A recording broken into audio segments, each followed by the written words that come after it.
Imagine your country has tens of thousands of infantry fighting vehicles.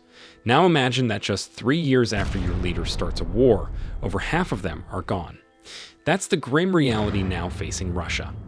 After years of grinding conflict in Ukraine, the Kremlin has lost thousands of its frontline combat vehicles, many destroyed, others abandoned or captured. As shown in the footage shared on the X account of Military News and featured in the opening of this video, Ukrainian forces from the Birds of the Magyar unit destroyed 2 Russian infantry fighting vehicles, along with the infantry attempting to storm their position. Unfortunately, there is no verified information about the exact time or location of this incident. The legendary Birds of Magyar unit in Ukraine stands out as one of the most successful drone units in modern warfare. Under the charismatic leadership of Robert Brovdy, the unit has grown over 3 years from a single platoon into a full regiment. It eliminates a staggering number of Russian troops each month. This rate of growth is extraordinary for any military formation and feels more like the rise of a tech startup than a traditional army unit.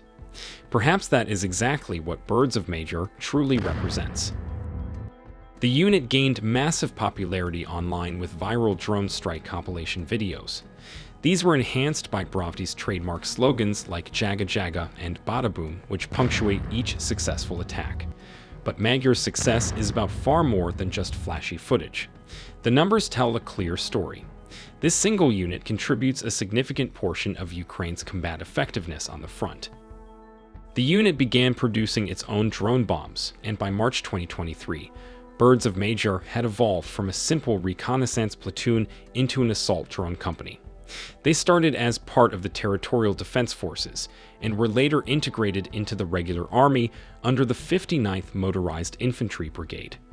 In January 2024, the unit expanded once again, becoming an independent Marine Corps drone battalion known as the 14th Attack UAV Battalion.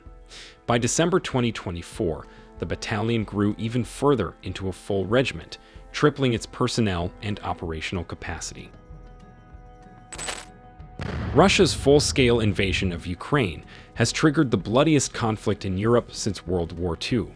It has also led to the largest depletion of military equipment seen in the past 80 years. Massive stockpiles of Soviet-era weapons, originally designed at the height of the Cold War for a global confrontation with the West, have been consumed at an unprecedented rate. According to the most recent estimates, the Russian armed forces have lost more than half of their available military hardware.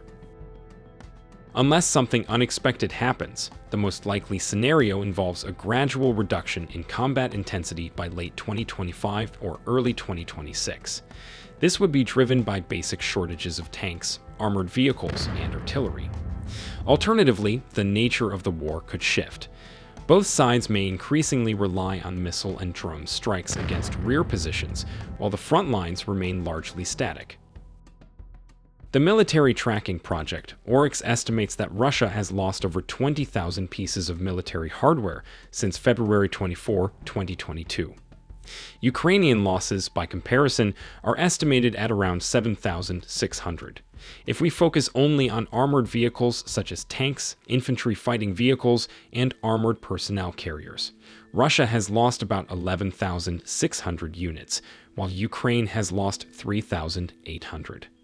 When looking strictly at destroyed equipment, not including those that were damaged, abandoned, or captured, Russia's armed forces have lost approximately 2,600 tanks, 1,900 APCs, and 4,100 IFVs. The number of destroyed armored vehicles alone exceeds 11,000. For the Russian military, the primary source of heavy equipment remains its vast Soviet-era stockpiles. Unfortunately for Moscow, new production has not been able to keep up with the staggering losses on the battlefield. The T-90M is the only tank Russia continues to build from scratch, with an estimated 250 units produced each year. Military analysts believe Russia is unlikely to produce more than 300 new tanks annually. That is less than half the number lost in major offensives, such as the ones near Avdiivka and Pokrovsk. Among infantry fighting vehicles, the BMP-3 stands as the only Russian IFV still being produced in large numbers, with 463 units built in 2023. As for modern APCs, Russia manufactures the BTR-82 at a rate of around 300 to 400 vehicles per year. That figure includes upgraded versions of older models. In the artillery category, Russia's biggest limitation is its inability to produce gun barrels at scale. Because of this, there have been cases where Moscow has abandoned efforts to reactivate stored artillery systems. When it comes to rocket artillery, the main challenge is manufacturing enough rockets to sustain ongoing combat operations. A group of independent researchers analyzing satellite imagery of open-air storage bases released a detailed report at the end of 2024. Their findings revealed that across all major categories of Soviet-era military equipment, only 41 to 52% of pre-war reserves remain intact. At its current pace, Russia's shrinking inventory of armored vehicles and artillery systems is quickly eroding its ability to conduct offensive operations. Yet the outcome of this war will not be determined by equipment alone. Political will, both in Ukraine and in the West, now plays a critical role. The big question is whether Ukraine's leadership and people can endure long enough for Russia's offensive power to collapse. Just as importantly, will Europe and the United States provide enough sustained support to make that possible? After pouring massive military resources into the war in Ukraine, the Kremlin now faces a strategic dilemma.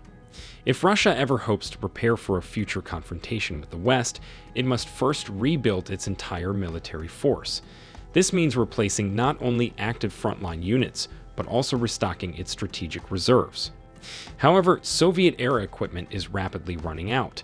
Russia now needs to rely on newly built vehicles, modern machines that are far more expensive and complicated to produce.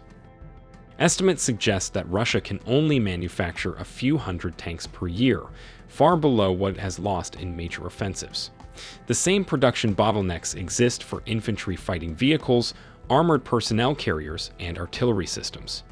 Rebuilding this capability will require massive financial investment and years, if not decades, of focused effort. In short, the cost of this war extends far beyond the battlefield. As Russia continues to burn through its remaining arsenal, it may soon find itself incapable of sustaining any large-scale conflict, let alone a new Cold War.